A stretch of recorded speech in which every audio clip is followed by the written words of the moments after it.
Ghat road end అవగానే ప్రమాదకర మలుపులో 2 ఆర్టీసీలు బస్సులు ఢీకొన్న సంఘటనలో 30 మందికి గాయాల పాలయ్యారు. ఈ ఘటనలో డ్రైవర్ అయితే బస్సు సీటులోనే ఇరుక్కున్నాడు. జేసీబీ సాయంతో అతనిని బయటకు తీశారు. ఈ సంఘటన తిరుపతి జిల్లా కళ్యాణ్ డ్యామ్ సమీపంలో చోటు చేసుకుంది.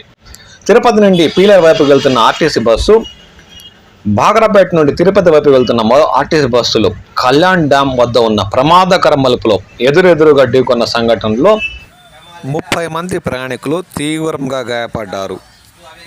ఈ ఘటనలో డ్రైవర్ బస్సులోనే ఇరుక్కునడంతో జేసీబీ సాయంతో అతన్ని బయటకు తీశారు.